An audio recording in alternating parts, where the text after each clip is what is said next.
క్రీస్తునందు ఈ రాత్రికాల సమయంలో కూడి వచ్చిన సకల పరిశుద్ధులకును నాతోటి జతపని వారైనటువంటి ఇరువురి బాబాయిలని అలాగనే ఈ యొక్క కృతజ్ఞత కోడిక ఏర్పాటు చేసినటువంటి యేసేమన్న కుటుంబానికి మన రక్షకుడు ప్రభు అయినటువంటి యేసుక్రీస్తు నామాన మీ అందరికీ వందనాలు తెలియజేస్తూ ఉన్నాను.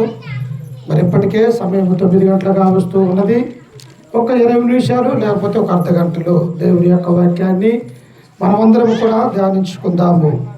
సహోదరులు బాబాయ్ గారు చెప్పిన రీతిగా యెహోవా ఇల్లు కట్టించని ఎడల దాని కట్టువారి ప్రయాసము వ్యర్థమే, యెహోవా పట్టణమును కాపాడని ఎడల దాని కావలి కాయవారు మేలుకొని ఉండుట వ్యర్థమే అన్నటువంటి సత్యాన్ని మనం విని ఉన్నాం. అందుకనే భూమి మీద ఉన్నటువంటి మానవులుగా ఉన్నటువంటి వారు మనము ఈనాడు కుమారుల్ని కుమార్తెలను ఇస్తూ దేవుడు ఎంతగానో ఆశీర్వదిస్తున్నటువంటి వారిగా మనము చూస్తూ ఉన్నాం. ఎలాగ ఆశీర్వదిస్తూ ఉన్నాడు ఆయన? ప్రతి విషయములో ఉదయం లేచిన దగ్గర నుంచి సాయంత్రం పడుకునే వరకు కూడా మనకు మంచి శక్తిని, బలాన్ని, అలాగనే మన యొక్క పిల్లల విషయంలో, తల్లిదండ్రుల విషయంలో, అనేక విషయాలలో కూడా దేవుడు మనల్ని దీవించేవాడిగా ఉంటూ ఉన్నాడు. అయితే మనము ప్రతి కృతజ్ఞతా కూడికలలో చెప్పుకునే దేవుని యొక్క వాక్యము, కుమారులు యెహోవా అనుగ్రహించు స్వాస్థ్యము గర్భఫలము ఆయనిచ్చు బహుమానం అన్నటువంటి విషయాన్ని చూస్తాం. అంటే దేవుడు ప్రత్యేకంగా నీ మీద దృష్టి ఉంచి నీ యొక్క కుటుంబాన్ని అభివృద్ధిలోనికి తీసుకుని రావటానికి, నీ కుటుంబాన్ని దేవుడు దీవించటానికి అనాది సంకల్పంలోనే తండ్రి తన యొక్క చిత్తంలో ఉన్నటువంటి నిన్ను దేవుడు ఈ రీతిగా ఆశీర్వదిస్తున్నటువంటి ఆ సత్యాన్ని మనం మర్చిపోకూడదు ప్రియులారా. అందుకని ఈ రాత్రికాల సమయంలో మనము మన యొక్క పిల్లల విషయంలో ఎలా ఉండాలా, ఎలా వారికి దేవుని యొక్క వాక్యాన్ని నేర్పించాలా, దేవునిలో ఎలాగూ పెంచాలా అని మనము దేవుని యొక్క గ్రంథంలో నుంచి చూస్తే అనేక మంది కూడా తమ యొక్క పిల్లల్ని తల్లిదండ్రులు ఏం చేశారంటే దేవునిలో పెంచినటువంటి వారిని మనము చూడగలం ప్రియులారా. వారిలో ప్రత్యేకంగా మనము చూస్తూ ఉన్నప్పుడు తిమోతి బాలుడుగా ఎలా ఉన్నాడు, యవనస్తుడిగా ఎలా ఉన్నాడు అన్నటువంటి ఆ విషయాన్ని మనము ఈ రాత్రికాల సమయంలో కొన్ని విషయాలు మనము తెలుసుకొని పోతూ ఉన్నాం. తిమోతి గురించి ఈ బైబిల్ గ్రంథంలో 25 చోట్ల రాయబడ్డది. దేవుని యొక్క గ్రంథంలో ఎన్ని చోట్లమ్మా? 25 చోట్ల ఆయన యొక్క బాల్యం గురించి, ఆయన యొక్క యవనం గురించి, ఆయన యొక్క సేవా పరిచర్య గురించి ఈ యొక్క గ్రంథంలో పరిశుద్ధాత్మ ద్వారా వ్రాయించినటువంటి వారిగా మనము చూస్తూ ఉన్నాము. తిమోతి గురించి మనము ఎందుకు ఆలోచించాలి అంటే, ఒక బాలుడుగా ఉన్నటువంటి వ్యక్తి లేకపోతే ఒక బాలికగా ఉన్నటువంటి వ్యక్తి ఎలాగూ పెరిగితే దేవుని యొక్క గ్రంథంలో రాయబడ్డారు. మామూలుగా దేవుని యొక్క గ్రంథంలో రాయబడాలంటే అందరూ కూడా ఆ గ్రంథంలో రాయబడటానికి అవకాశం ఉండదు. ఆయన జీవించినటువంటి కాలంలో ఎంతమంది పుట్టి ఉండవచ్చు? కొన్ని లక్షల మంది, కోట్ల మంది పుట్టి ఉండవచ్చు. కానీ ఎవరి గురించి రాయబడ్డది? ఆయన బాల్యం గురించి, తిమోతి గురించి రాయబడ్డట్టుగా మనము చూస్తూ ఉన్నాం. అందుకని ఈ సమయంలో ఆయన యొక్క జీవితాన్ని మనం ఆలోచన చేస్తూ ఉన్నప్పుడు చూడండి, నాతో పాటు పరిశుద్ధ గ్రంథంలో నుంచి అపోస్తుల కార్యములు 16వ అధ్యాయము మొదటి 2 వచనాలు, 5 వచనాలు ఆయన గురించే ఉంటాయి. మొదటి 2 వచనాలు చదువుకుంటూ దేవుని లేఖనాలని మనము ధ్యానించుకుందాం. చూడండి, నేను చదువుతా, మీరు దాన్ని ఆలోచన చేయండి. 16వ అధ్యాయము మొదటి 2 వచనాలు చదువుతా. తరువాత పౌలు దెర్బేకును లుస్త్రాకును వచ్చెను. అక్కడ తిమోతి అను ఒక శిష్యుడు ఉండెను. అతడు విశ్వసించిన ఒక యూదురాలి కుమారుడు. అతని తండ్రి గ్రీసు దేశస్థుడు. చూసారా ఎలా ఉన్నట్టు ఆయన? ఆ లుస్త్రా అనేటువంటి ఆ పట్టణంలో తన యొక్క తల్లి గురించి రాయబడి ఉన్నది అక్కడ, తన యొక్క తండ్రి గురించి రాయబడి ఉన్నది. ఆ తర్వాత తిమోతికి రాసినటువంటి 2వ పత్రిక 1వ అధ్యాయము 3 నుంచి 5 వచనాలు కూడా మనము చదువుకుంటూ ఉన్నప్పుడు తన అవ్వ అనగా అమ్మమ్మ గురించి కూడా వ్రాయబడ్డట్టుగా మనము చూస్తూ ఉన్నాం. అంటే తిమోతి యొక్క బాల్యము, తిమోతి యొక్క నడవడిక, తిమోతి జీవించినటువంటి ఆ జీవితము ఎలాగో ఉన్నది అని మనము నేర్చుకోవటానికి పరిశుద్ధాత్ముడు ఈ గ్రంథాన్ని రాశాడు. ప్రియులారా, ఒక వ్యక్తి ఏమై ఉండాలా? మంచి నేర్చుకుంటాడు, అలాగనే చెడు కూడా నేర్చుకుంటాడు. మారవదమ్మా, ఆలోచన చేయండి. ఒక వ్యక్తి పుడుతున్నప్పుడే జ్ఞానవంతుడు కాదు. తెలుస్తుందా అమ్మ పిల్లలకి? ఏది కూడా తెలియదు. ఆ వ్యక్తి పెరిగే కొద్ది ఏమవుతుందంటే వాడు మంచిగా నేర్చుకోవాలా, చెడ్డ కూడా నేర్చుకునేదే, 2 నేర్చుకునేదే. మంచి నేర్చుకుంటేనేమో ప్రయోజకులు అవుతారు, చెడు నేర్చుకుంటే ఈ లోకంలో ఇంకా దిగజారిపోయేవారిగా ఉంటూ ఉన్నారు. ఇక్కడ చూస్తూ ఉన్నప్పుడు ఈ యొక్క తిమోతి తల్లి వచ్చేసేమో యూదురాలు. యూదురాలంటే యూదులకు మహా ఆధిక్యాలు ఉన్నాయి ప్రియులారా, మామూలు ఆధిక్యాలు లేవు. ఒకసారి చూడండి, రోమిలకు రాసినటువంటి పత్రిక 9వ అధ్యాయము, యూదులకు ఉన్నటువంటి ఆధిక్యతలు నీ నా జీవితంలో మనం ఎందుకు కూడా పనికిరానటువంటి వారిగా ఉంటాము. చూడండి ఒకసారి, రోమిలకు రాసినటువంటి పత్రిక 9వ అధ్యాయము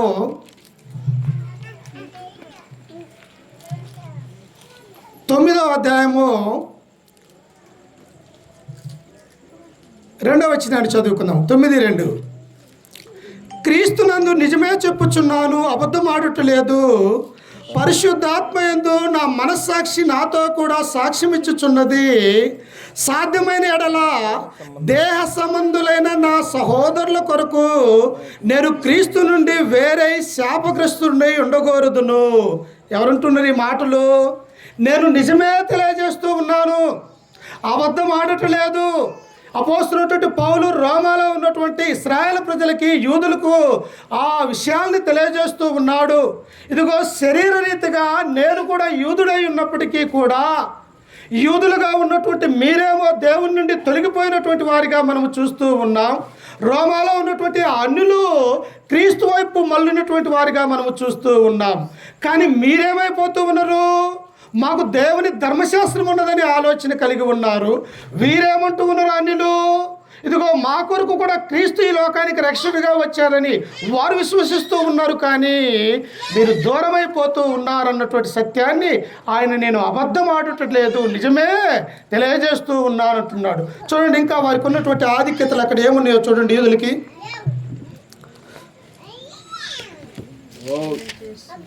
కింద వచ్చినామమ్మా, ఇశ్రాయేలీలు స్వీకృత పుత్రత్వమును, మహిమయు, నిబంధనలను, ధర్మశాస్త్ర ప్రధానమును,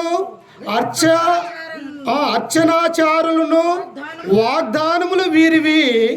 పితరులు వీరి వారు శరీరమును బట్టి క్రీస్తులో వీరిలో పుట్టెను. చూసారా ఏమేమున్నాయంట వాళ్ళకి? యూదులకి దేవుని ధర్మశాస్త్రం ఉన్నది ప్రియులారా.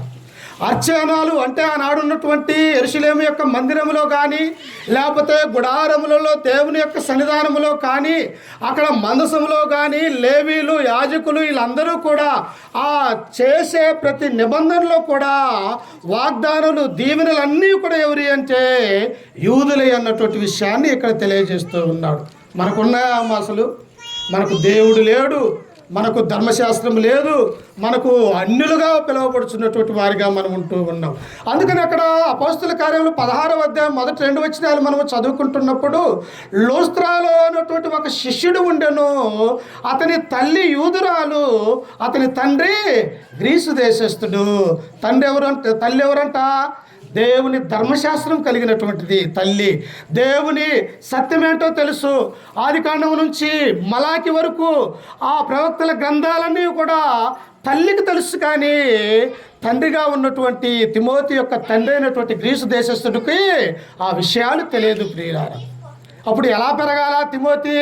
తండ్రి అంటాడు, నాకు పుట్టినటువంటి కుమారుడు ఇదిగో అన్యుడు అవుతాడు అతను, కాబట్టి నా ఇష్టానుసారంగా అతను ఈ లోకంలో జీవించాలని తండ్రి అని ఉండవచ్చు. తల్లి ఏమంటది? నేను దేవుని ధర్మశాస్త్రాన్ని కలిగినటువంటి యోధా కుటుంబంలో నేను పుట్టి ఉన్నాను కనుక ఇదిగో దేవుని ధర్మశాస్త్ర ప్రకారం నా కుమారుణ్ణి పెంచాలని చెప్పేసి తల్లి కూడా అని ఉండవచ్చు ప్రియులారా. కానీ ఏదేమైనప్పటికీ కూడా ఇక్కడ తండ్రి గురించి రాయబడలేదు, కానీ తల్లి గురించి రాయబడ్డట్టుగా మనము చూస్తూ ఉన్నాం. ఈనాడు మనం ఏమనుకుంటామంటే స్త్రీలు తల్లులు అయా మేము వంట చేసే కాడ వంట చేయటమే మాకు సరిపోతూ ఉన్నది, పిల్లలకి పెట్టడమే సరిపోతూ ఉన్నది, భర్తకు పెట్టడమే సరిపోతూ ఉన్నది, మరలా లేచి పనికి వెళ్ళాలా, మరలా వచ్చి ఇదే సరిపోతూ ఉన్నది, కానీ మేమెక్కడా పిల్లలకి దేవుని యొక్క వాక్యాన్ని నేర్పించాలా అని చెప్పేసి చాలామంది స్త్రీలు ఈనాడు అనేక మంది అలాగనే అశ్రద్ధ కలిగినటువంటి వారిగా మనము చూస్తూ ఉన్నాం. కానీ నీ ఆలోచన కరెక్ట్ కాదు, నీ యొక్క ఉద్దేశం కరెక్ట్ కాదు. దేవుని యొక్క ఉద్దేశంలో నీవేమై ఉన్నావో అన్నది నీ హృదయంలో నువ్వు గ్రహించలేకపోతే దేవుడు నీ పట్ల ఆలోచన కలిగి ఉన్నది నువ్వు ఎప్పటికీ గుర్తు చేసుకోలేవు. అందుకనే చూడండి, తిమోతిని తల్లిగా ఎలా పెంచినదో తిమోతికి రాసినటువంటి 2వ పత్రిక 1వ అధ్యాయము 3-5 వచనాలను మనం ఒకసారి చదువుకుందాం. తిమోతికి రాసినటువంటి 2వ పత్రిక 1వ అధ్యాయం 3-5 కలిసి ఉంటాయి. ఒకసారి చూడండి. నా ప్రార్థనల యందు ఎడతెగక నిన్ను జ్ఞాపకము చేసుకొనుచు నీ కన్నీళ్లను తలుచుకొని నాకు సంపూర్ణ ఆనందము కలుగుటకై నిన్ను చూడవలనని రేయింబగులు అపేక్షించుచు నీ యందున్న నిష్కాపటమైన విశ్వాసము జ్ఞాపకము చేసుకొని నా పితురాచార ప్రకారము నిర్మలమైన మనస్సాక్షితో నేను సేవించుచున్న దేవుని ఎడల కృతజ్ఞుడై ఉన్నాను. ఏమై ఉన్నాడంట ఆయన?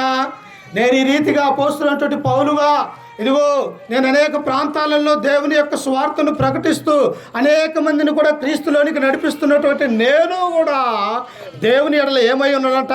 కృతజ్ఞత భావము కలిగి ఉన్నాడు. ప్రియులారా, ఈనాడు మనకున్నదా? ఈనాడు ఎందుకు ఈ యొక్క కృతజ్ఞత కూడిక ఏర్పాటు చేసి ఉన్నారు అనగారు అంటే దేవునికి తనకు ఇచ్చినటువంటి కుమార్తె విషయంలో ఎన్ని సంవత్సరాలు కాపాడినందుకు నేను నా యొక్క కుటుంబము సంఘము దేవునికి కృతజ్ఞతలు చెల్లించాలన్నటువంటి ఆలోచన కలిగి ఉన్నాడు. అలాగనే ఈ యొక్క అపోస్తులైనటువంటి పౌలు కూడా అంటున్నాడు, నేను కూడా దేవుని ఎడల కృతజ్ఞత స్తుతులు చెల్లిస్తూ ఉన్నాను అంటున్నాడు. ప్రతి మనుషుడికి క్రైస్తవులుగా ఉన్నటువంటి మనమందరము కూడా మొట్టమొదటిగా చేయవలసినటువంటి పని ఏమిటంటే ఎల్లప్పుడూ దేవునికి కృతజ్ఞాస్తుతులు చెల్లించాలి. అది మర్చిపోకూడదు. కృతజ్ఞాస్తుతులు అంటే ఏమనుకున్నాము?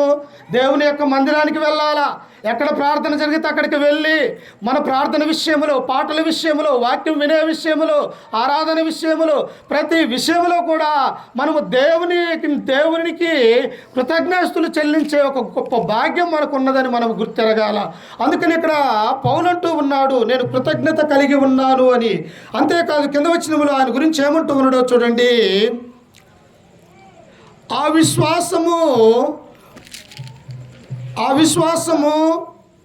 మొదట నీ అవ్వైన లోయలోను నీ తల్లి అయిన యునీకలోను వహించెను, అది నీ యందు సహా వహించుచున్నదని నేను రూఢిగా నమ్ముచున్నాను. తిమోతి ఎలాగో కావటానికి కారణం ఎవరంటే ఇక్కడ తన అమ్మమ్మ అయినటువంటి లోయి, తన తల్లి అయినటువంటి యునేకే వారు ఎలాగ తిమోతిని పెంచారంట? ఇదిగో ధర్మశాస్త్ర ప్రకారము, పాత నిబంధన చట్ట ప్రకారము, వారికి తెలిసినటువంటి ఆ వాక్య ప్రకారము కూడా ఈ చిన్న బిడ్డలుగా ఉన్నప్పుడే దేవుని యొక్క వాక్యములో 2 స్త్రీలు పెంచినటువంటి వారిగా మనం చూస్తూ ఉన్నాం. ఇక్కడ పురుషుడు కనిపిస్తూ ఉన్నాడమ్మా, పురుషుడు కనిపించట్లే. తండ్రి గ్రీసు దేశస్థుడు, ఎక్కడో అన్యులుగా ఉన్నటువంటి వాడు. కానీ ఇక్కడ తల్లి తన యొక్క అమ్మమ్మ అయినటువంటి యునేకే లోయ వీళ్ళిద్దరూ కూడా తిమోతిని దేవుని యొక్క వాక్యములో పెంచబడుతున్నట్టుగా మనము చూస్తూ ఉన్నాం. అందుకని సామెతల గ్రంథం 22:6 ఏమన్నాడు? బాలుడు నడవలసినటువంటి త్రోవను వాడికి నేర్పము, పెద్దవాడైనను దాని నుండి తొలగిపడు. ఎప్పుడు నేర్పించాలా? బాలుడుగా ఉన్నప్పుడే. ఒక రకంగా ఎదిగిన తర్వాత వారికి మంచి బుద్ధి వాక్యాలు నేర్పిస్తే వారు నేర్చుకునే మనస్సు అప్పుడు ఉండదు. తల్లిదండ్రుల దగ్గర ఎంతకాలం ఉంటారో తెలుసా? కుమార్తెలు కానీ కుమారులు కానీ ఉంటే 18 సంవత్సరాలు ఆడపిల్ల అయితే ఉంటుంది, పురుషుడైతే 20 సంవత్సరాలు నీ మాట వినగలడు. ఆ తర్వాత వింటాడా? వాడు చెప్పేది మనం వినాలి. కానీ ఆమె చెప్పేది మనం వినాలి, కానీ తర్వాత మన యొక్క మాట వారు వినరు అన్నటువంటి విషయాన్ని మనం చూస్తూ ఉన్నాం. అందుకనే బాలుడుగా ఉన్నప్పుడే, బాల్య దశలోనే దేవుని యొక్క వాక్యాన్ని మనం నేర్పించేవారిగా ఉండాలా. ఈ యొక్క తిమోతి యొక్క తల్లి, అమ్మమ్మ వారు ఎలాగో తిమోతికి నేర్పించారంటే ఉగ్గు పాలతోటే దేవుని యొక్క వాక్యాన్ని నేర్పిస్తున్నారన్నటువంటి ఆ సత్యాన్ని మనం గమనించాలి. అయ్యా, మరి చిన్నప్పుడే ఎలా నేర్చుకుంటారంటే హన్నాను మనం చూడలేదా? హన్నా ఎప్పుడు దేవుని యొక్క మందిరంలో వదిలివేసినది?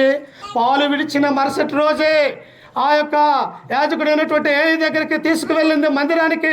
ఎక్కడైతే నాకు సంతానం లేదని నేను ఒప్పుకున్నాను, ఎక్కడైతే నా దేవునికి నేను ప్రార్థన చేసి ఉన్నాను, నా మొరను ఆలకించినటువంటి ఆ దేవుడు నాకు మంచి కుమారుడిని అనుగ్రహించాడు కనుక ఆ కుమారుడికి దేవునికి ప్రతిష్ఠించుతూ ఉన్నానని ఒక్కగానొక్క కుమారుడు అయినటువంటి సమయంలో ఎక్కడ ఉంచిందట? ఆ మందిరంలో సేవ చేయటానికి ఉంచినట్టుగా మనము చూస్తూ ఉన్నాం. ఎంత త్యాగం ఉండాలి తల్లికి! చిన్నవాడు పాలు మాత్రమే మాన్పించాడు. ఆ తర్వాత ఆ యొక్క బిడ్డ ఎలా పెరుగుతూ ఉన్నాడో, ఏం తింటూ ఉన్నాడో, ఎలా ఉన్నాడో ఆ తల్లిదండ్రులకు ఎంత బాధ కలిగి ఉండొచ్చు.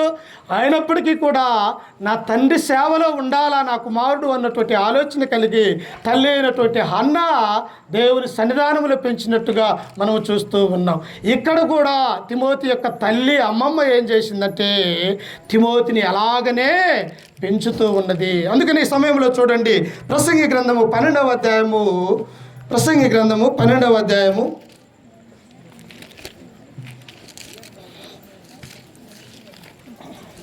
అమ్మా, ఈ బోధ మీకు ఎక్కడా కూడా దొరకదు. ఏ స్కూల్కి వెళ్ళినా దొరకదు, ఏ పుస్తకాలు కొన్నా ఈ బోధ మీకు ఎక్కడా కూడా దొరకదు. ఒక్క దేవుని యొక్క సన్నిధానంలోనే మీకు దొరుకుతూ ఉన్నది. చూడండి ఒకసారి ప్రసంగి గ్రంథము 12వ అధ్యాయము మొదటి నుంచి చదువుకుందాం. దుర్దినములు రాకముందే ఇప్పుడు వీటి యందు నాకు సంతోషము లేదని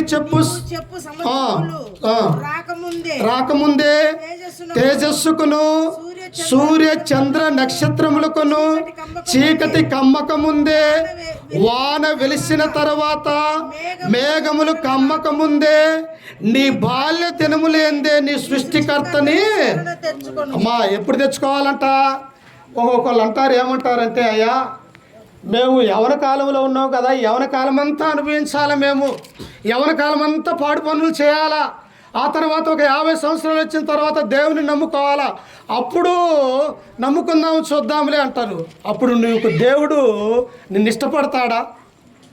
ఇక్కడ ప్రసంగి అయినటువంటి జ్ఞాని అయినటువంటి సొలొమోను అంటూ ఉన్నాడు, దుర్దినములు నీ జీవితంలో రాకమునిపే, మానవుని యొక్క జీవితంలో ఏదో ఒక సమయాన భయంకరమైనటువంటి చీకటి దినాలు ప్రారంభమవుతాయి. ఆ చీకటి దినాలలో మనం ఏమీ కూడా చేయలేనటువంటి వారిగా మనం ఉంటాము. అందుకనే సూర్యుడు, చంద్రుడు ఇవన్నీ కూడా ఒకనొక సమయంలో నశించిపోయే వాటిగా ఉంటూ ఉన్నాయి.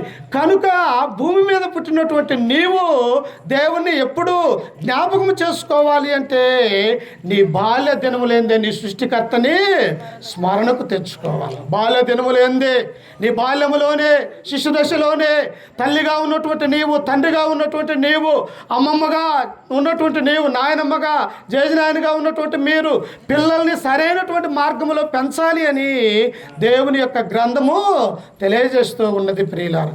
అలా పెంచకపోతే హేరోదియ తన కుమార్తెని ఎలాగ పెంచినదంట? దుర్మార్గురాలిగా పెంచినది. ఎలాగో తెలుసా?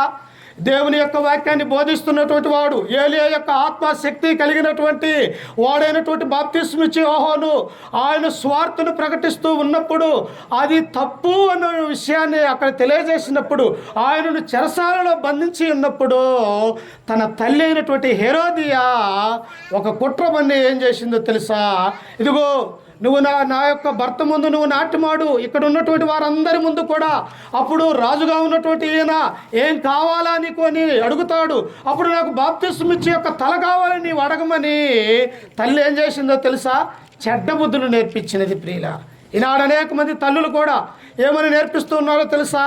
ఇదిగో వారు మనవాళ్ళు కాదు, వీరు మంచి వాళ్ళు కాదు, ఇదిగో వారి వల్ల మీరు జాగ్రత్తగా ఉండండి, లేకపోతే లోక సంబంధమైనటువంటి విషయాలు నేర్పిస్తున్నారు. కానీ ఎప్పుడన్నా దేవుని యొక్క గ్రంథాన్ని తీసి, అయ్యా ఇదిగో క్రీస్తు మన కొరకు ఈ లోకానికి వచ్చాడు, క్రీస్తు యొక్క స్వార్థలు దైవజనులమ్మిటి దైవ సేవకులమ్మిటి నీవు వెళ్ళి దేవుని యొక్క వాక్యాన్ని నేర్చుకో, అలాగ జీవించమని ఈనాడు తల్లిదండ్రులు చెబితే ఎంత మేలు ఒకసారి ఆలోచన చేయండి ప్రియులారా. కానీ హెరోది ఏం చేసినది? దుర్మార్గంగా పెంచినది. బాప్తిస్మం ఇచ్చే యొక్క చావుకు ఆ యొక్క కుమార్తె కారణమైనట్టుగా మనము చూస్తూ ఉన్నాం. అందుకనే తిమోతి యొక్క తల్లి అవ్వ ఏం చేసినదంట? ఆమె విశ్వాసము తిమోతి యొక్క అమ్మమ్మ ఏం చేసిందో తెలుసా? తమ యొక్క కుమార్తెకు ఆ విశ్వాసాన్ని నేర్పించినది. ఆ కుమార్తె అయినటువంటి తిమోతి తల్లి ఎవరికి నేర్పించింది? తనకు పుట్టినటువంటి కుమారుడికి నేర్పించింది. అప్పుడు ఎన్ని తరాలు కనిపిస్తూ ఉన్నాయి? ఒక తరమైన లోయి కనిపిస్తూ ఉన్నది, రెండవ తరమైనటువంటి ఆమె కుమార్తె అయినటువంటి యునేకే కనిపిస్తూ ఉన్నది, మూడవ తరానికి దేవుని గురించి తెలియజేస్తూ ఉన్నది. ఇక ఆ కుటుంబం ఆశీర్వదించబడుతుందా? లేకపోతే మనము దేవుని వాక్యం తెలియక లోక సంబంధంగా జీవిస్తా లోక అభీష్టమైనటువంటి ఆలోచనలు చేస్తున్న మన కుటుంబాలు దీవించబడతాయా? ఒకసారి మనం ఆలోచన చేయాలి ప్రియులారా. ఎవరైతే దేవుని యందు భయభక్తులు కలిగి ఉంటారో, ఎవరైతే దేవుని యొక్క వాక్య జ్ఞానాన్ని కలిగి ఉంటారో, ఎవరైతే ప్రతి ఆదివారం దేవుని యొక్క మందిరానికి తమ యొక్క బిడ్డల్ని తీసుకొని వెళ్ళిపోతారో వారు మాత్రమే ఆశీర్వదించబడతారన్నటువంటి సత్యాన్ని ఈ గ్రంథం మనకు తెలియజేస్తూ ఉన్నది. అందుకనే దేవుని యొక్క వాక్య విషయములో, దేవుని పిల్లల్ని మనము పెంచే విషయంలో చాలా జాగ్రత్తగా ఉండాలని దేవుని యొక్క గ్రంథము మనకు తెలియజేస్తూ ఉన్నది. ఒకసారి చూడండి, ఎప్పటి నుంచి ఆయన తిమోతికి రాసినటువంటి 2వ పత్రిక 3వ అధ్యాయము 14-15 వచనాలు చదువుకుందాం. ఒకసారి ఎప్పటి నుంచి ఆయన దేవుని గ్రంథము లేఖనాలను తెలుసుకుని ఉన్నాడు ఒకసారి చూడండి. తిమోతికి రాసినటువంటి 2వ పత్రిక 3వ అధ్యాయము 14-15 వచనాలు.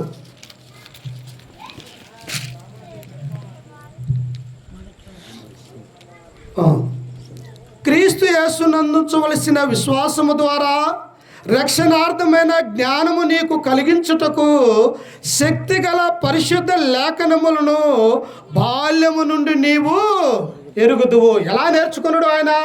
బాల్యం నుండి ఆయన నేర్చుకోవటానికి అవకాశం ఉన్నదా? ఎవరో ఒకరు నేర్పిస్తే తప్ప నేర్చుకోవటానికి అవకాశము లేదు ప్రియులారా. వాక్యము ఎవరో ఒకరి ద్వారా నేర్చుకోవాల్సిందే తప్ప సొంతంగా ఎవరు కూడా నేర్చుకోలేరు అన్నటువంటి సత్యాన్ని కూడా మనం గుర్తు చేసుకోవాలి. అందుకని ఇక్కడ తిమోతి ఎప్పటి నుంచి దేవుని యొక్క వాక్యాన్ని కలిగి ఉన్నాడంట? నీ బాల్య దినముల యందే దేవుని యొక్క వాక్యాన్ని నేర్చుకుని ఉన్నావు. ఆ బాల్య దినముందు ఎవరు నేర్పించారు?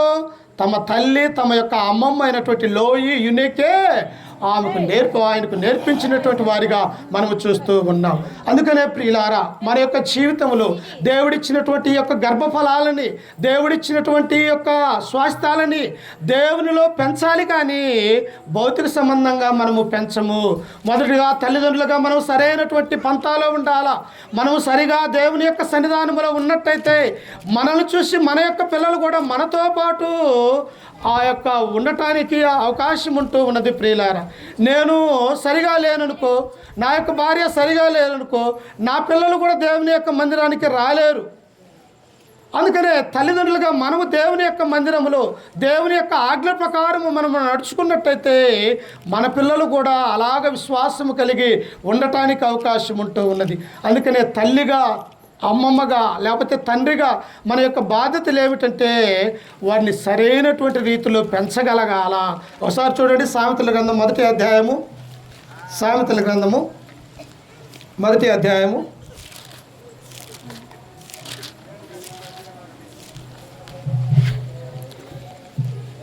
1వ అధ్యాయము 8వ వచనం.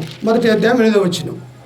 నా కుమారుడా, నీ తండ్రి ఉపదేశము ఆలకింపుము, నీ తల్లి చెప్పు బోధను త్రోసివేయకూడదు. పిల్లలు ఏం చేయాలా? తల్లిదండ్రులకు లోబడాలా, తల్లిదండ్రుల యొక్క మాట వినాలా. ఈనాడు తల్లిదండ్రుల యొక్క మాట వెనక వారి యొక్క జీవితాలు పాడు చేసుకున్నటువంటి స్త్రీలు కానీ పురుషులు కానీ లోకంలో అనేక మంది ఉన్నట్టుగా మనం చూస్తూ ఉన్నాం. తల్లిదండ్రులకు కడుపు కోత మిగిల్చినటువంటి అనేక మంది పురుషులు స్త్రీలు తమ యొక్క తల్లిదండ్రులు బాధ పెట్టినటువంటి వారు కూడా ఈ లోకంలో మనం చూస్తూ ఉన్నాం. అందుకనే జ్ఞాని అయినటువంటి సొలొమోను యొక్క తల్లి ఏమంటూ ఉన్నది, నా కుమారుడా నీ తండ్రి చెప్పు యొక్క బోధన ఏం చేయాలంట, త్రోసివేయకూడదు, దాన్ని ఆటంకపరచకూడదు. నీ తండ్రిగా ఉన్నాడు, యజమానుడిగా ఉన్నాడు, ఆయన చెప్పే మాటలు ప్రతి ఒక్క కుమార్తె కానీ కుమారుడు కానీ వినాలి అని దేవుని యొక్క గ్రంథం మనకు సెలవిస్తూ ఉన్నది. అంతేకాదు కింద వచ్చినప్పుడు ఏమున్నదో తెలుసా, నీ తల్లి చెప్పు బోధను త్రోసివేయకూడదు. ఎందుకు చెబుతారమ్మా పిల్లలకి? మంచి బుద్ధులు రావాలని, మంచి జ్ఞానం రావాలని, ఈ లోకంలో అందరికంటే తమ యొక్క పిల్లలు మంచి ఉద్యోగంలో ఉన్నతమైనటువంటి స్థితిలో ఉండాలని ప్రతి ఒక్క తల్లిదండ్రుల యొక్క ఆశ. అనేక మంది గ్రామంలో ఫలాని కుమారులు కుమార్తెలు మంచివారు గొప్పవారుగా ఉన్నారంటే ఆ గౌరవం ఎవరికి వస్తుంది? తల్లిదండ్రులకు వస్తూ ఉన్నది, కుటుంబానికి వస్తూ ఉన్నది, అన్నదమ్ములకు వస్తూ ఉన్నది, రక్త సంబంధికులకు కూడా వస్తున్నట్టుగా మనం చూస్తూ ఉన్నాం. కాబట్టి కుమార్తెలు కానీ కుమారులు కానీ ఏం చేయాలంటే తల్లిదండ్రుల యొక్క మాట వినాలి. తల్లిదండ్రులు కూడా అలాగనే మనము ఉండాలి అన్నటువంటి సత్యాన్ని కూడా ఇక్కడ మనం చూస్తూ ఉన్నాం.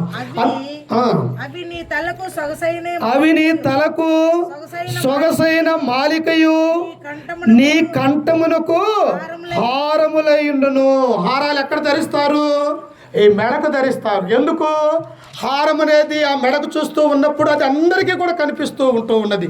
అలాగనే దేవుని యొక్క వాక్యము కూడా ఒక హారములాగా నీవు ధరించుకున్నట్టయితే ఏ సాతాను కూడా నిన్ను వెంబడించడానికి అవకాశం ఉంటుందా అమ్మా? అవకాశం ఉంటుంది. ఎందుకో తెలుసా, నువ్వు దేవుని యొక్క వాక్యాన్ని కలిగి ఉన్నావు, దేవుని యొక్క శక్తిని నీవు కలిగి ఉన్నావు. ఎవరు ఏది చేయాలన్నా నీ విషయంలో చేయలేనటువంటి వారిగా ఉంటావు. ఎందుకంటే నీవు సరైనటువంటి మార్గంలో నీ పిల్లల్ని పెంచుతూ ఉన్నావు కనుక దేవుడు నీ పక్షాన ఉండి ఆయన యుద్ధాన్ని చేయగలడు అన్నటువంటి విషయాన్ని ఇక్కడ మనము చూస్తూ ఉన్నాం. అందుకనే తిమోతి విషయము ఎలా ఉన్నది అంటే తమ యొక్క తల్లి తమ యొక్క అమ్మమ్మ క్రీస్తులో దేవునిలో పెంచినటువంటి వారిగా మనము చూస్తూ ఉన్నాం. అయితే వీరికి ఏం తెలుసంట? పాత నిబంధన చట్టం మాత్రమే తెలుసు తిమోతికి. యూదుల యొక్క ధర్మశాస్త్రం గురించే తెలుసు.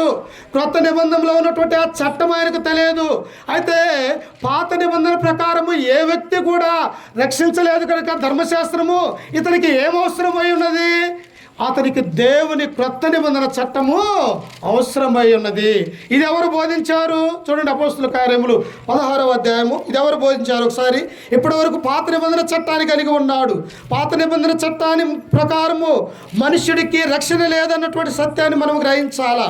ఇప్పుడు తల్లిదండ్రుల ద్వారా పాత నిబంధన చట్టాన్ని నేర్చుకున్నాడు, కానీ ఇదిగో ఇప్పుడు ఒక రక్షణలోనికి నడిపిస్తున్నట్టుగా మనము చూస్తూ ఉన్నాం. ఒకసారి చూడండి, అపోస్తుల కార్యములు 16వ అధ్యాయము.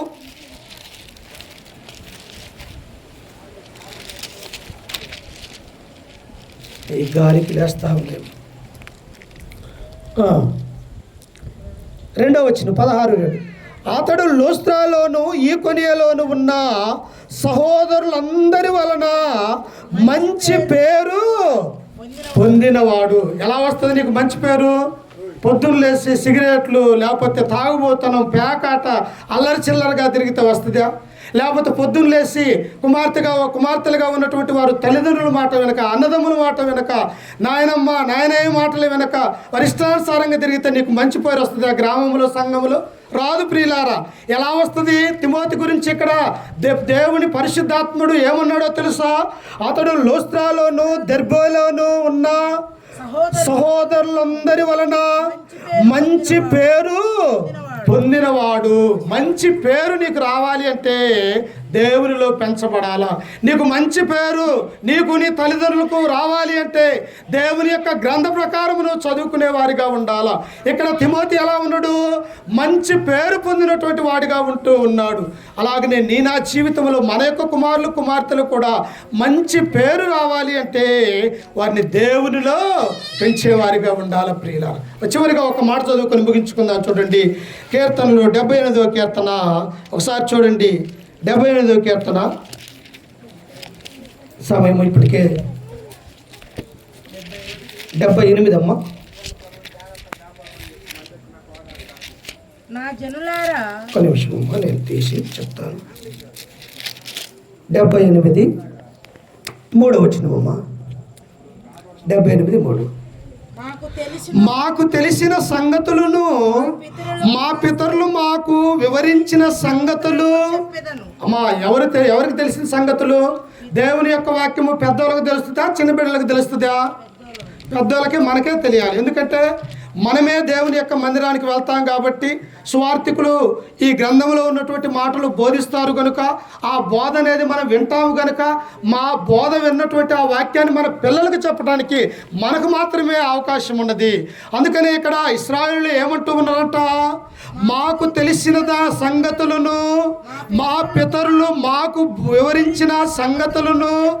వాళ్ళకి ఎవరు చెప్పారంట? వాళ్ళ పితరులు చెప్పారు. వాళ్ళకెవరు చెప్పారు? వాళ్ళ పితరులు చెప్పారు. వాళ్ళకెవరు చెప్పారు? ఆ ఐగుప్తు దేశంలో నుంచి తీసుకుని వచ్చిన మోసే వారికి దేవుని యొక్క వాక్యాన్ని తెలియజేసినట్టుగా మనం చూస్తూ ఉన్నాం.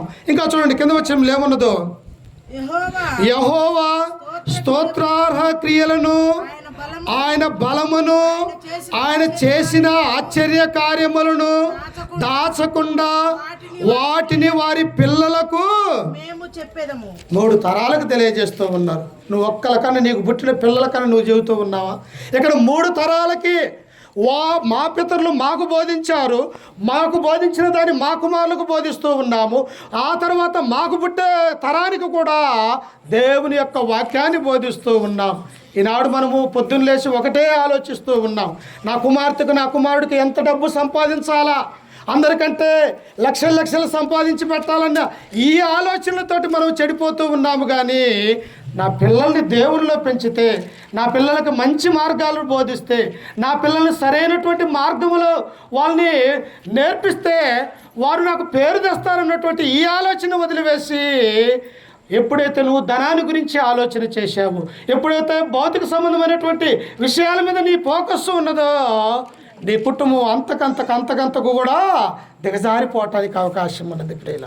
లేదా అమ్మ, ధనము సమస్త కీడులకు మూలము అని అన్నాడు. అందుకని ఇక్కడ 3 తరాలకి దేవుని యొక్క వాక్యాన్ని బోధిస్తున్నట్టుగా మనము చూస్తూ ఉన్నాం. చూడండి, ఇంకా వాళ్ళు రాగల తరములలో పుట్టబోవు పిల్లలకి దానిని ఎరుగునట్లును, వారు లేచి తమ పిల్లలకు దానిని వివరించినట్లును, వీరును దేవుని యందు నిరీక్షణ గలవారై దేవుని క్రియలను మరవకూడదు. దేవుణ్ణి మర్చిపోతే దేవుడు నిన్నేం చేస్తాడో తెలుసా? నిన్ను మర్చిపోతే నువ్వు ఈ భూమి మీద బ్రతకలేవు. దేవుడు నిన్ను ఇంకా బ్రతికించి ఉన్నాడంటే దేవుని యొక్క కృప అది. మనం ఇంకా ఈ లోకములో బ్రతుకుచు, తినుచు, త్రాగుచు ఇంకా ఉంటూ ఉన్నామంటే దేవుడు నీ మీద చూపిస్తున్నటువంటి ఉచితమైనటువంటి కృప. ఇంకా మారుతారు నా బిడ్డలు, ఇంకా మారుతారు. ఎవరు కూడా నశించిపోవటానికి దేవునికి ఇష్టం లేదు కనుక, అందరూ అంతటా మారు మనసు పొందాలని దేవునికి అభిష్టము కనుక ఇంకా మారుతారు అని దేవుడు నీ కొరకు దీర్ఘశాంతము గలవాడై ఉన్నాడు. నువ్వేమనుకుంటున్నానంటే, నాకు ఇంకా రోజులు ఇచ్చాడు, ఇంకా తిందాము, తాగుదాము, సుఖించుదాము, ఇంకా పాపాలు చేద్దామని నీ ఆలోచన. కానీ దేవుని ఉద్దేశం అలా లేదు ప్రియులారా. ఇంకా ఏమంటూ ఉన్నారు ఈనాడు అనేక మంది అమ్మమ్మలు లేకపోతే నాయనమ్మలు, మేము ముసలోళమైపోయాము కదా, మాకు ఇంకేమున్నది, ఆ పిలుపు వస్తే మాకు ఎప్పుడు వస్తుంది ఆ చావు అని అంటూ ఉన్నారు. నిన్ను చంపటానికి ఆ దేవుడి లోకములు పుట్టించినది. నిన్ను ఎంతసేపు తీసుకోగలడు? 1 నిమిషంలో నిన్ను తీసుకోగలడు. కానీ ఈ యొక్క తిమోతి అయినటువంటి తల్లి కానీ అమ్మమ్మ కానీ వారు మాకు త్వరగా చావు రావాలని కోరుకోవట్లేదు. దేవునిలో పెంచడానికి వారికి ఇంకా దేవుడు ఆవిష్యిస్తున్నట్టుగా మనం చూస్తూ ఉన్నాం. చూడండి, ఆ కింద వచనములోనే ఉంటుంది. ఆ కింద వచనములు ఒకసారి నేను చూపిస్తాగమ్మా. ఆ కింద వచనములోనే ఉంటుంది. చూడండి ఒకసారి 8వ వచనములు చదువుకుందాం. ఆయన యాకోబు సంతతికి శాసనములను నియమించెను, ఇశ్రాయేలు సంతతికి ధర్మశాస్త్రం అనుగ్రహించెను. మన పితరులు తమ పుత్రులకు దాన్ని తెలియచేయవలనని. అందుకమ్మా, అమ్మమ్మల్ని, తాతయ్యలను, నాయనమ్మల్ని, నాయనయ్యలను ఎందుకు ఇంకా దేవుడు ఆవిష్య పొడిగించాడంటే, నువ్వు నేర్చుకున్న దాన్ని నీ కుమారులకు నేర్పించి, వారికి పుట్టినటువంటి పిల్లలు ఉంటారు కదా, మనవళ్ళు మనవరాళ్ళు, వారికి కూడా ఏదైనా నేర్పిస్తావేమని నిన్ను ఇంకా బ్రతికి ఉంచాడు. నువ్వేమనుకుంటున్నావు? నేను ఎప్పుడు పోతానని నువ్వు ఆలోచన చేస్తూ ఉన్నావు. అదే ఆ దేవుడు నిన్ను నన్ను ఆయన సృష్టించడం ఆయన యొక్క ఉద్దేశము కాదుగా. ఇక్కడ లోయ ఏం చేస్తూ ఉన్నది? బాల్య దినములందే దేవుని యొక్క ధర్మశాస్త్రాన్ని నేర్పించినది. ఆ తర్వాత క్రొత్త నిబంధన చట్ట ప్రకారం రక్షణ లేదు కనుక ఆ రక్షణలోనికి ఎవరు నడిపించాడు అంటే అపోస్తలుడైనటువంటి పౌలు గారు ఈ తిమోతిని ఆ క్రొత్త నిబంధన చట్టంలోనికి నడిపించాడు. ఎంతమంది ఉండొచ్చు? అనేక యవనస్తులు ఉండవచ్చు, కొన్ని లక్షల మంది, వేల మంది ఆ లూస్త్రా, దెర్బే, ఈ కొన్ని అనే పట్టణంలో ఉండవచ్చు. కానీ ఆ పట్టణంలో మంచి పేరు ప్రఖ్యాతలు ఎవరికి కలిగి ఉన్నాడు? ఈ తిమోతి కలిగి ఉన్నాడు కనుక తల్లి దగ్గరికి వెళ్ళాడు. ఈ పౌలు ఏమన్నాడో తెలుసా? అమ్మా, నేను సువార్త సేవకు వెళ్తూ ఉన్నాను, నాతో పాటు నీ యొక్క కుమారుని కూడా తీసుకొని వెళ్తానన్నప్పుడు మనమైతే పంపిస్తామమ్మా. అయ్యా, నీ ఎమ్మిటి పోతే ఏమొస్తాయి? ఇదిగో పనికి పోతే 500 తెస్తాడు, లేకపోతే బేల్దారి పనికి పోతే 1000 తెస్తాడు, ఇలాగా మనం ఆలోచన చేస్తాము. కానీ స్వార్థికుడు ఎమ్మటి పంపిస్తే ఆ దేవుని యొక్క వాక్యాన్ని నేర్చుకుంటాడే, నాకు విద్యాబుద్ధులు నేర్పిస్తాడే అని చెప్పేసి ఈనాడు మనం అనుకోవట్లేదు. స్త్రీలుగా ఉన్నటువంటి మీరు పిల్లల్ని పెంచే విషయంలో బహు జాగ్రత్త కలిగి ఉండాలని ఈ గ్రంథం మనకు సెలవిస్తూ ఉన్నది. కొంతమంది అంటారు, ఏమంటారు స్త్రీలు? అయ్యా, మాకు మరి చదవటానికి చదువు లేదు కదా, మేము ఎలాగా దేవుని యొక్క వాక్యాన్ని మా పిల్లలకు చెప్పగలము అని అంటావు. మరి సెల్ ఫోన్ బాగానే చూస్తారుగా, ఏ నెంబర్కు చేయాలో ఆ నెంబర్కే నువ్వు కరెక్ట్గా చేస్తూ ఉన్నావే. అది నేర్చుకున్నటువంటి దాన్ని ఇది నేర్చుకోలేవా దేవుని యొక్క గ్రంథాన్ని? ఈనాడు చూడండి, జామకాయలు అమ్మేవాళ్ళు కానీ మామిడికాయలు అమ్మేవాళ్ళు అస్సలు చదువుకానటువంటి స్త్రీలు అమ్ముతూ ఉంటారు. వారి దగ్గరికి వెళ్ళి, అమ్మ మా చేతిలో డబ్బు లేదు, ఫోన్పే నెంబర్ ఉన్నదంటే వాళ్ళు ఏం చేస్తారు? వెంటనే ఫోన్పే నెంబరు వరుసగా 10 అంకెలు తెలియజేస్తారు. అంటే వారు ఏమి నేర్చుకున్నారు? లోక సంబంధమైనటువంటి జ్ఞానాన్ని నేర్చుకున్నారు. కానీ వారి జీవితానికి అవసరమైనటువంటి ఈ జ్ఞానాన్ని వారు నేర్చుకోలేనట్టుగా చూస్తూ ఉన్నాం. అంతేకాదు, ఆ ఫోన్పేను మనం 50 రూపాయలు అనుకో కేజీ, ఆ 50 రూపాయలు మనం కొడితే ఆ కొట్టిన తర్వాత సెల్లులో ఏముంటుందో తెలుసా? మొత్తం ఇంగ్లీషులోనే ఉంటుంది. చూశారు మీరు? ఫోన్పేలో మొత్తం ఇంగ్లీష్లో ఉంటుంది. ఆమె చూసినప్పుడు ఏముంటుందో వెళ్ళిపోమంటారు. అంటే సెల్ ఫోన్ నొక్కటం నీకు తెలుసు, సెల్ ఫోన్ చూడటం నీకు తెలుసు, ఏ నెంబరు ఎప్పుడు చేయాలో అవన్నీ కూడా నీకు తెలుసు. కానీ దేవుని యొక్క వాక్యాన్ని నేర్చుకోవటం మాత్రం సువార్తికుడు చెబుతూ ఉంటే తెలుసుకోలేనటువంటి వారిగా ఉన్నారు. ఈ యొక్క తిమోతి అయినటువంటి తల్లి, అమ్మమ్మ కూడా ఇద్దరు కూడా దేవునిలో పెంచినటువంటి వారిగా మనము చూస్తాం. అలాగనే యేసేబన్నకి వదినమ్మకి ఇచ్చినటువంటి ఈ కుమారుడు కుమార్తె కూడా క్రీస్తులోని పెరిగే విధంగా పెంచాలి. నిజంగా ఈ కుమార్తెను చూస్తూ ఉన్నప్పుడు ఆదివారం రాగానే మార్త పెదంతో ఇద్దరు కలిసి వారు, నేను 10:30కు వస్తే 10 గంటల 40 నిమిషాలకే వచ్చి కూర్చొని చక్కగా పాటలు పాడుతుంది. అంటే దేవునిలో ప్రతి తండ్రి అలాగ పెంచితే వారు ఏం చేస్తారంటే తమ పిల్లలకు కూడా దేవుని యొక్క వాక్యాన్ని నేర్పించడానికి అవకాశం ఉంటుంది. కాబట్టి ఈ వాక్యం ద్వారా నన్ను నేను కూడా హెచ్చరిక చేసుకుంటూ, మీకు హెచ్చరిక చేస్తూ, ఈ అవకాశం ఇచ్చినటువంటి అధ్యక్షుల వారికి, కుటుంబానికి ప్రభు అయినటువంటి యేసుక్రీస్తు నామమున వందనాలు తెలియజేస్తూ ఈ వాక్యాన్ని ముగించుకుంటూ ఉన్నాను ప్రియులారా.